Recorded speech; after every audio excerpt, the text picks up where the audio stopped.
आज हम कथा कहेंगे।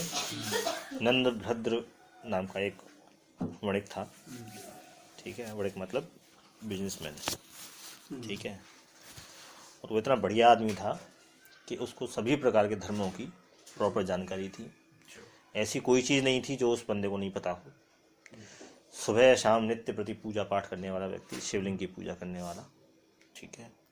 और समस्त प्रकार के धर्म के काम को करने वाला रहता था, ठीक है। कहते हैं धर्मों का विशेषज्ञ जैसे कह सकते हैं, वो करता था।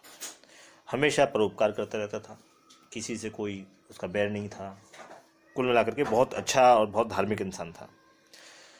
इतना धर्म कर्म करता था कि ऐसा लगता था जैसे इंद्र को भी इससे दुश्मनी हो जाएगी, इतना धर्म कर्म करता था। वो जो नंदभद्र थे, जितना बिजनेस में मिल जाता था, दुकान से चल जाता था, उतना ही कमाते थे। ना उसके लिए कोई प्रपंच करते थे, ना बेईमानी करते थे, ना कम ज़्यादा तोलते थे, कुछ नहीं। जितने से गुजारा हो जाता था उतना काम करते थे। कोई भेदभाव नहीं करते थे, कोई चीटिंग नहीं करते थे, और सबके साथ बड़े ही बराबरी का व्यवहार करते थे। किसी में भेदभाव नहीं करते थे कि ये तो गरीब आदमी है, ऐसे अलग तरीके से बात करूँगा, ये सेठ जी आ गए, इनके लिए उठ के खड़ा हो जाऊँगा, ऐसा व्यवहार नहीं करते थे। बिना छल कपट के पूरा बिजनेस करते थे अपना। तो ऐसे जो लोग होते हैं उनसे जनरली बेकार में दुश्मनी मानने वाले लोग भी हो जाते हैं। यार ये आदमी इतना अच्छा क्यों है, उनको यही पसंद नहीं कर पाता कि ये आदमी इतना अच्छा क्यों है। तो ऐसे ही उनका एक पड़ोसी था, इसका नाम था सत्यव्रत, ठीक है। तो ये सत्यव्रत था, इसको बड़ा कष्ट था कि भाई ये नंदभद्र इतना इतना सरल कैसे है, इतना इतना इजी गोइंग पर्सन कैसे है भाई, इतनी पूजा पाठ करता है, क्यों करता है। कैसे भी करके कोई ऐसा मौका मिल जाए जहाँ मैं इसकी तहसील कर सकूँ। कई लोग होते हैं ऐसे जिनका यही कोशिश रहती है कि भाई कैसे करके सामने वाले को नीचा दिखा दो।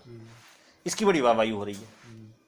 जब कॉलेज में होते थे तो ये होता था ना कि ये ज़्यादा उचक रहा है, इसी को दबा खा ले, सीधा करूँ। वो कभी भी नंदभद्र की प्रशंसा नहीं करता था, और सब लोग जो है वो नंदभद्र की तारीफ करते थे, ये बंदा कभी नहीं करता था तारीफ। ये ही देखता रहता था कि कभी कोई मौका मिल जाए मुझे तो मैं इसमें कुछ दोष निकाल दूं, ठीक है। अच्छा, लेकिन इनके साथ क्या समस्या थी नंदभद्र के साथ, कि इनके पास कोई भी संतान नहीं थी। पूजा पाठ पूरा करते थे, सब काम करते थे। बड़े मुश्किल से बुढ़ापे में जाकर के इनके एक बच्चा हुआ, ठीक है।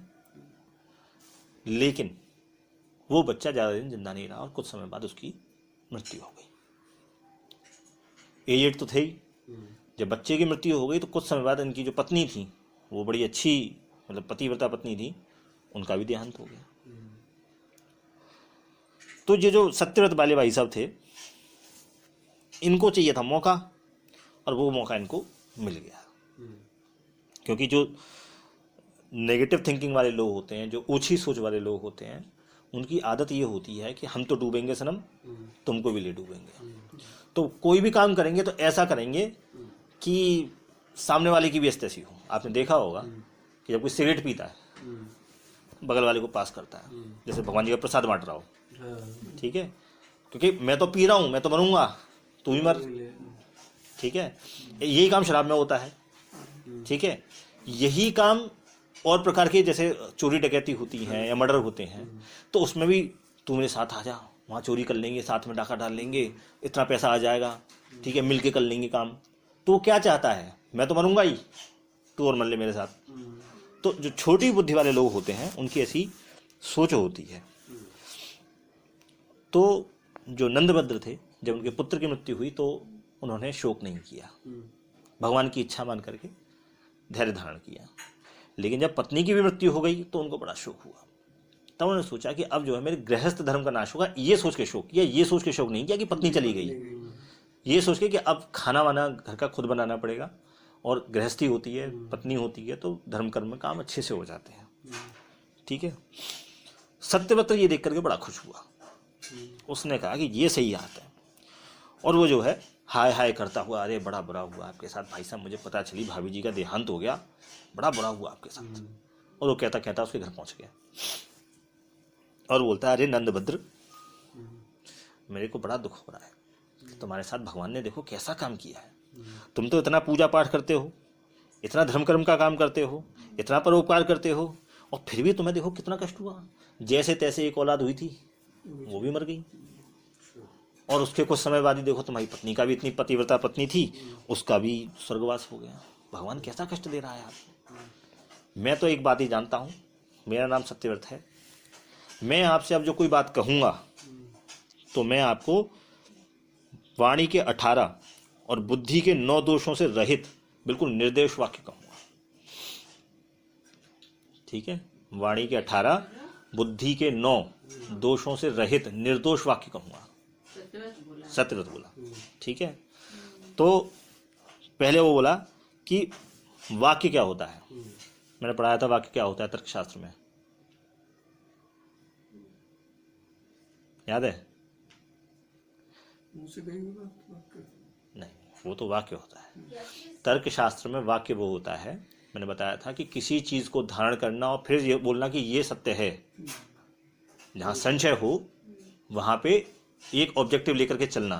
तो उसके 5 भेद है वाक्य के, आप नोट करने चाहो फिर से नोट कर लो। पहला है सूक्ष्मता, मतलब जहाँ संशय हो।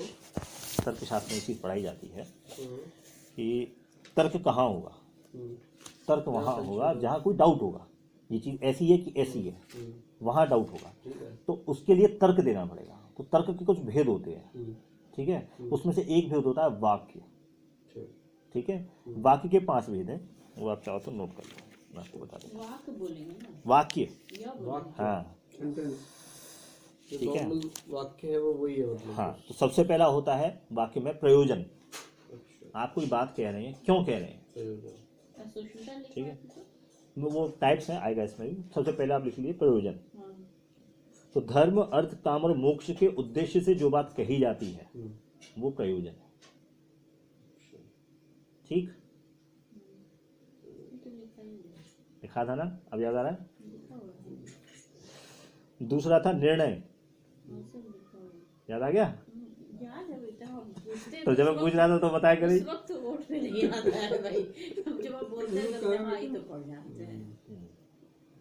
निर्णय में होता है कि कोई सब्जेक्ट आपने डिसाइड किया कि भाई ये सब्जेक्ट हमें जानना है, और उसके एंड में आपने कहा ये ऐसा है, बात पूरी खत्म करने के बाद आपने कहा ये इसलिए ऐसा है, ये हो गया निर्णय।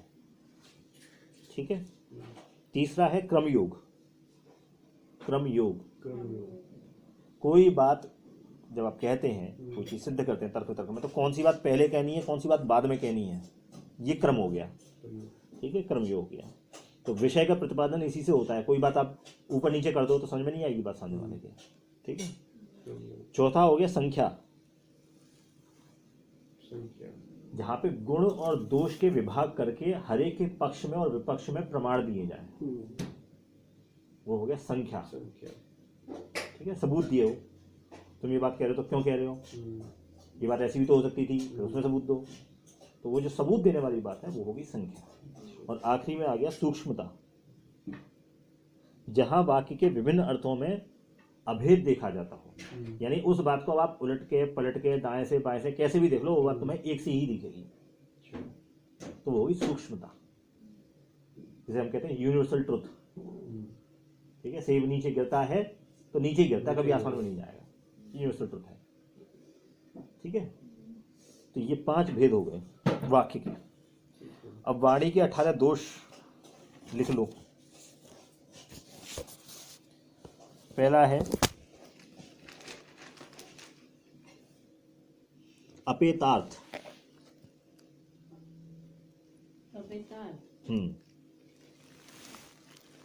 किसी शब्द के कहने पर भी जब उस शब्द का अर्थ क्लियर ना हो तो वो अपेतार्थ है। अपेतार्थ, मैं कई बार जब बात करता हूँ फोन पे तो मैं बोलता हूँ आई एम अभिनंदन शर्मा दिस साइड। कई बार सामने वाला समझ नहीं पाता कि मैंने क्या बोला। मेरी वाइफ बोलती है तो बहुत जल्दी बोल देते हो, आराम से बोला करोगे तो सामने वो समझ में आएगा। तो कोई बात उच्चारण करने के बाद भी जब उसका अर्थ समझ में ना आए तो दैट इज अपेतार्थ। दूसरा दोष है अभिन्नार्थ।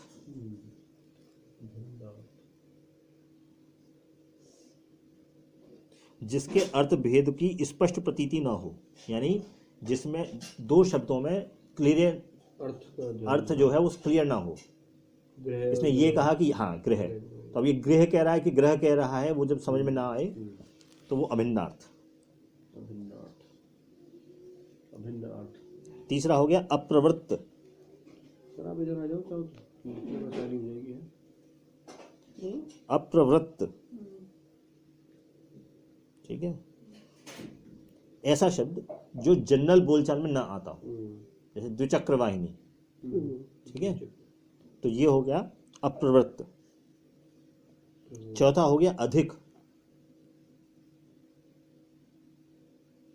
अधिक यानी वो शब्द जिसके न रहने पर भी वाक्य का बोध हो जाए, ठीक है, जैसे तुमने खाना खा लिया और सामने वाला कह दे खा लिया, और उसने ये नहीं कहा हाँ मैंने खा लिया, मुझे बोलेगा खा लिया, तो हाँ और मैंने अंडरस्टूड है, तो उनके ना रहने से भी वाक्य क्लियर हो रहा है, ठीक है, तो ये हो गया अधिक, ठीक है। नेक्स्ट है अश्लक्षण, अ श शरीफा वाला श आधा, लक्षण, लक्षण, लक्षण नहीं लक्षण, आधा क्ष, हाँ।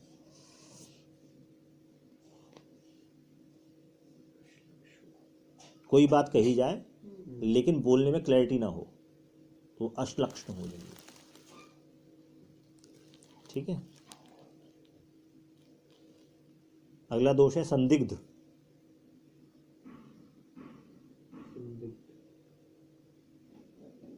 संदिग्ध माने डाउट, डाउटफुल कोई बात नहीं होगी।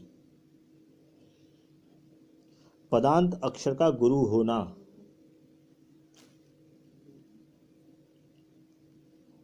पदांत पद के अंत का अक्षर गुरु नहीं होना चाहिए, ये भी एक दोष है।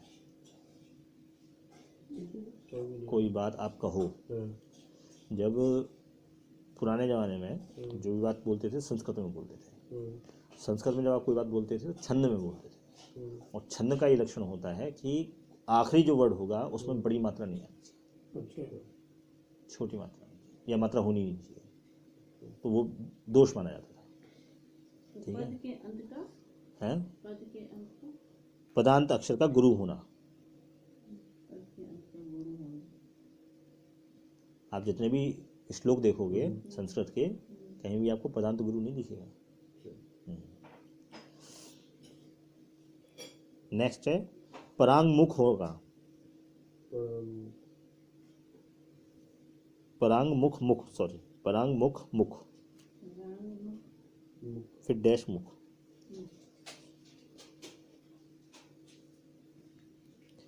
कोई बात जब वक्ता कहना चाह रहा हो, वो चाह तो कुछ और रहा है, लेकिन जो वो बोल रहा है उसका मीनिंग कुछ और निकल रहा है, ये परांगमुख मुख वाली बात हो गई, ठीक है। कई बार ऐसा होता है। नेक्स्ट हो गया अनृत।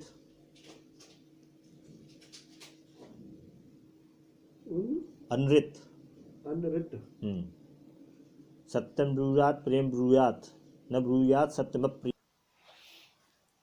पढ़ाया तो था यार पिछली बार। असंस्कृत,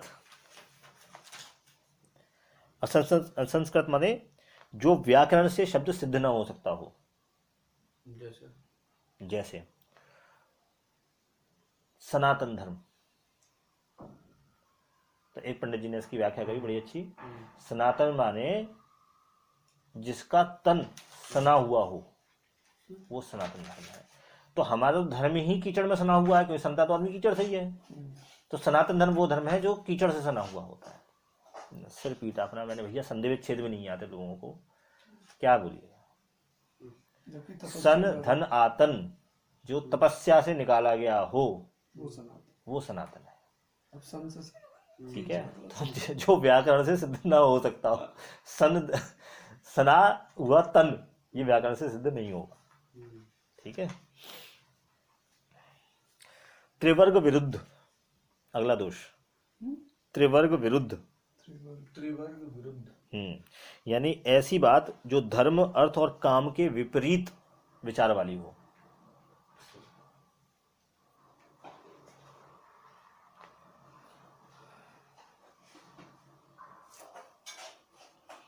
अगला दोष है न्यून। त्रिवर्ग विरुद्ध में धर्म अर्थ और काम के विरुद्ध कोई बात अगर कही गई हो तो।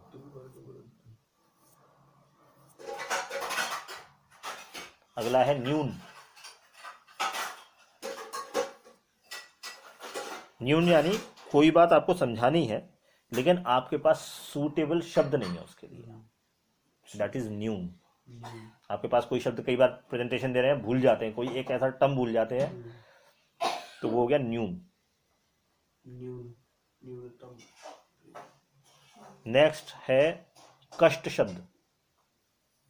कष्ट शब्द कष्ट शब्द यानी के साथ मिला हुआ है। जिसके उच्चारण में कष्ट हो बोलने में।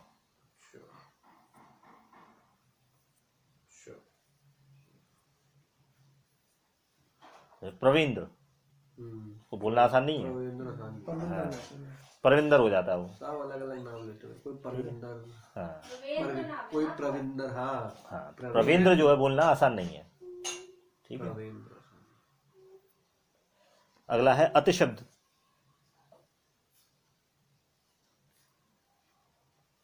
जहां पे किसी बात को बढ़ा चढ़ा के बता दिया गया हो वो अतिशब्द है।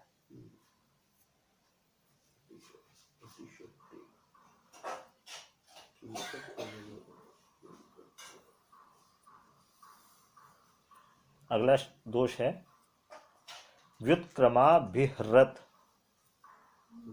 व्युत्क्रमा भी, छोटी ई की मात्रा, भी हरत, हा में नीचे र निकला हुआ त, हाँ बिहर।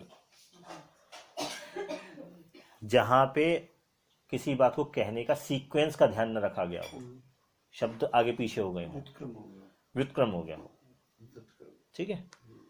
अगला दोष है सशेष। सशेष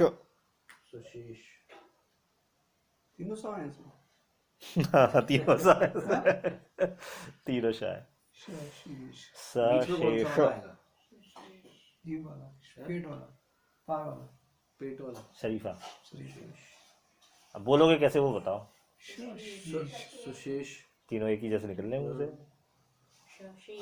कैसे बोलोगे। श क्यों आएगा, स लिखा है मैंने, सशेष।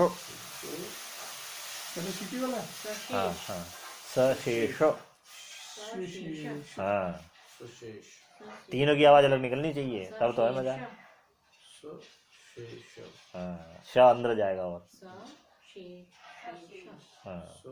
शेषनाग कैसे बोलोगे जब शेष दोनों एक जैसे निकलेंगे तो। शेषनाग कैसे बोलोगे, अच्छे अच्छे टीचर चक्कर गच्चा खा जाते हैं उसे। खैर, तो हम कहाँ थे, सशेष। जहाँ पे वाक्य पूरा होने पर भी अगर बात पूरी ना हो पाए तो हमने अपनी बात खत्म कर ली पर फिर भी वहाँ कुछ कमी रह गई है समझाने में, तो वो है सशेष। सेकंड लास्ट है अहेतुक।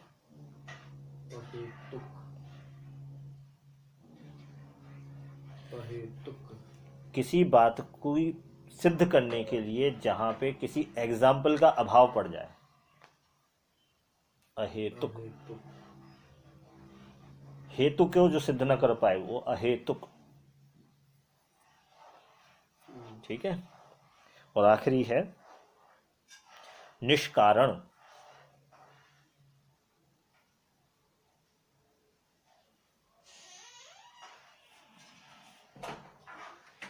निष्कारण का मतलब है जहां पर किसी बात को यूज किया गया हो लेकिन उसका कारण न बताया गया हो।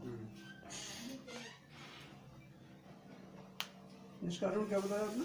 किसी चीज को यूज करना, किसी शब्द को यूज करना पर उसका कारण नहीं बताना, नहीं बताना।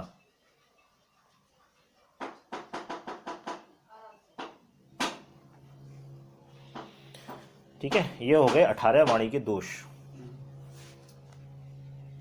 अब सोचो, आप जब कोई बात कहते हो तो क्या आप इतना ध्यान रखते हो कुछ चीजों पे? ध्यान इसलिए नहीं देते, पता ही नहीं है।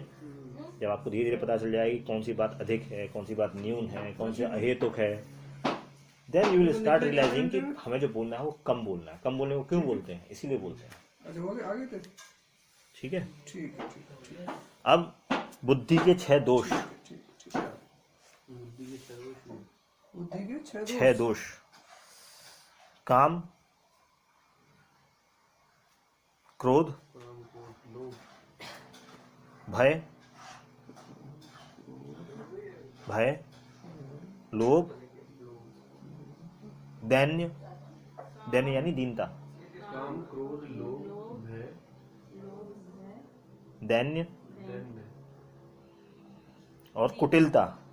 दैन्य माने दीनता, दीनता, कुटिलता। ये तो हो गए 6 और 3 हो गए दयाहीनता, सम्मानहीनता और धर्महीन। ये बुद्धि के 9 दोष हो गए। अगर हाँ ये जो 6 बताए थे। 6 तो हो गए मन, काम, क्रोध, भय, लोभ, दैन्य, अनार्ज और कुटिलता। तो 9 दोष है टोटल। तो 6 ये हो गए और 3 हो गए दयाहीनता, सम्मानहीनता और धर्महीनता। जब ये 3 हीनता वाले में से हीनता निकाल दोगे तो यही गुण बन जाते हैं बुद्धि के। ठीक है, दया, सम्मान और धर्म, यही गुण बन जाते हैं। ठीक है, और हिंसे हीन बातें दोष बन जाती हैं। ठीक है, तो वो सत्यव्रत बोला कि मैं तुमसे अब ऐसी बात कहूँगा जिसमें वाणी के 18 दोष, बुद्धि के 9 दोष से रहित मेरा वाक्य होगा। इसीलिए सब लोग मुझे सत्यव्रत बोलते हैं, क्योंकि मैं ऐसी बात बोलता हूँ, सत्यव्रत बोलता हूँ। ठीक है, यहाँ ये जब नहीं समझ आ रहा है, इसका नाम सत्यव्रत है, हाँ वही लेकिन उसकी कुटिलता क्यों आई? अब पता अब बोलता रहा सत्यव्रत क्यों है उसका नाम। देखो कैसी बढ़िया बात कह रहा है कि 18 दोष। ठीक है, वाणी के 18 दोष और कुटिलता से बिल्कुल रहित, इसलिए मैं ऐसा बोलता हूँ, इसलिए मेरा नाम सत्यव्रत है। और मैं जो तुमको हाँ लेकिन फिर भी इसमें इच्छा आ गया है, देखो इस कहानी में तो ही है। तो, और वो आगे बता रहा है कि जब बोलने वाला, सुनने वाला और बीच में जो बात चल रही है वो तीनों एक ट्यूनिंग में ना हो, तब तक वो बात समझ में नहीं आती। ठीक है, इसलिए ऐसे बात करने का कोई सार्थक फायदा नहीं है। ठीक है, बातचीत करते समय अगर श्रोता जो कह रहा है, वक्ता, उसकी अवहेलना करता है, यानी इधर उधर देखता है, मोबाइल देखने लग जाता है, दाएं बाएं देखने जाता है, किचन में क्या हो रहा है उसमें ध्यान जा रहा है, तो वो बात भी कहना व्यर्थ है। ठीक है, या फिर वक्ता ही श्रोता की उपेक्षा करने लग जाए, अपने अपने बोलने में लगा हुआ, वो देख ही नहीं रहा कि सुन रहा है कि नहीं सुन रहा है। ठीक है, तो वो बात भी कहना व्यर्थ है। ठीक है, और इनके अलावा जो सच को छोड़ करके केवल श्रोता के प्रिय की बात करता है, खुश करने के लिए कोई बात कहता है, तो वो बात भी व्यर्थ है। ठीक है, इसलिए इन सब बातों में दोष है। मैं आपको ऐसी बात बोलूंगा जिसमें कोई दोष नहीं होगा। जो इन सब चीजों को ध्यान करके बोलता है वही असली वक्ता है पृथ्वी पर, बाकी सब मिथ्या है।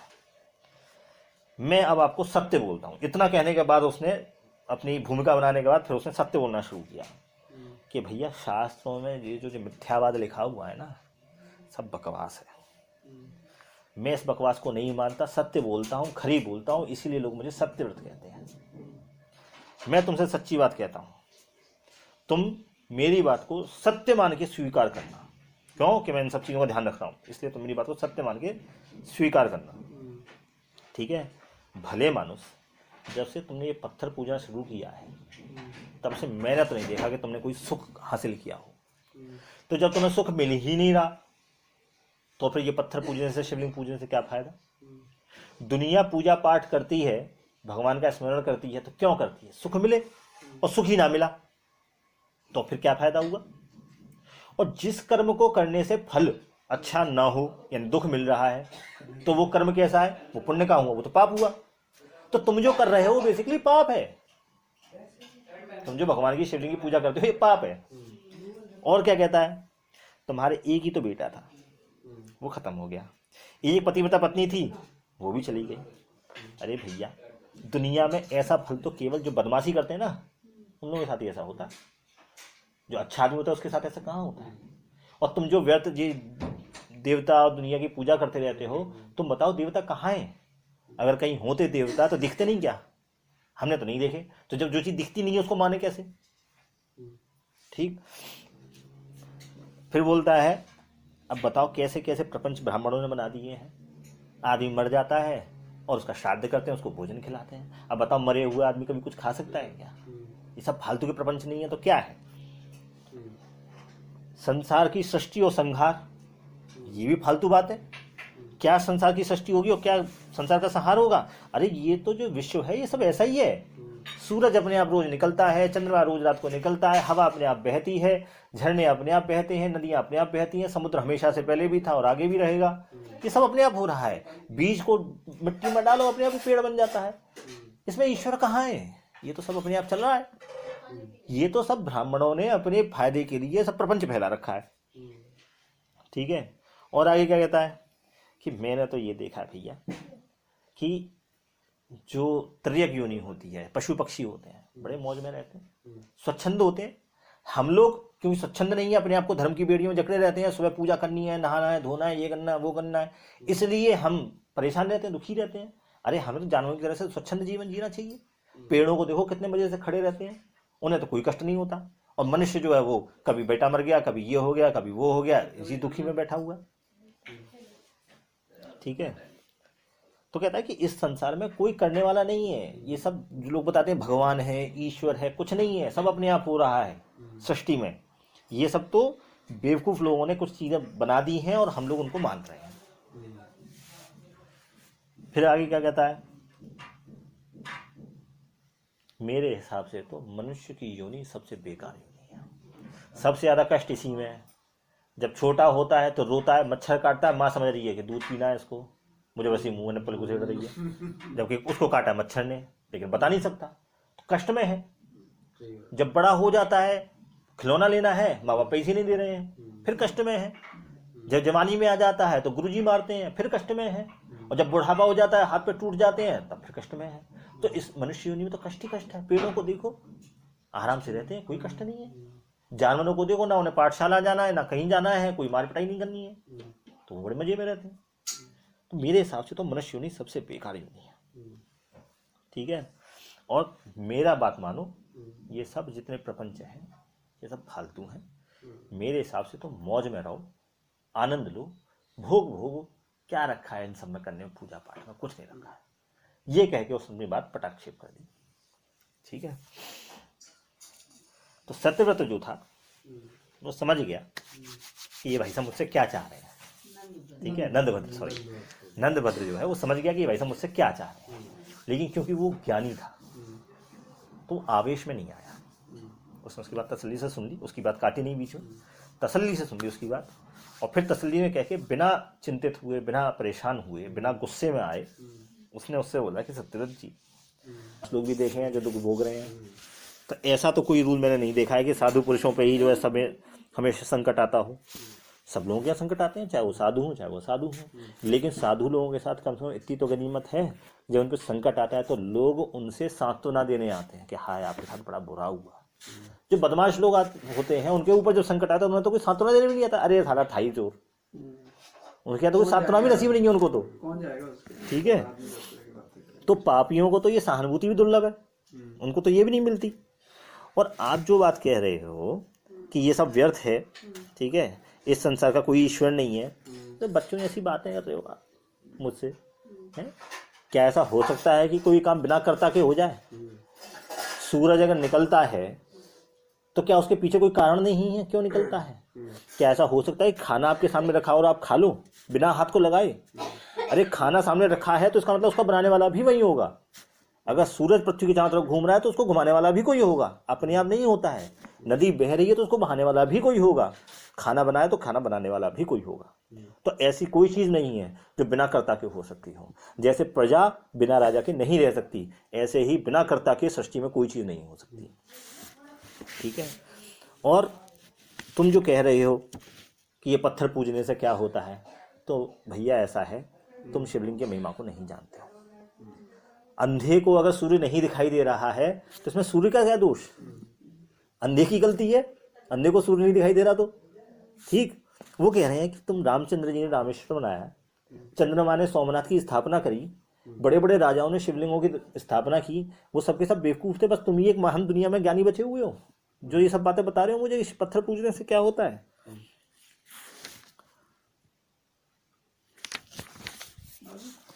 फिर बोलता है कि अगर तुम ये कह रहे हो कि देवता नहीं है, हमको दिखाई क्यों नहीं देते, तो तुम क्या चाहते हो भैया कि देवता भी जो है तुम्हारे यहाँ भीख मांगने आए कि साहब हमारी पूजा करो। अरे वो तो देवता हैं, देने वाले हैं, वो लेने वाले नहीं है। ये तो तुम्हारा कर्तव्य है कि वो तुम्हें दे रहे हैं तो तुम उनकी पूजा करते ना करो।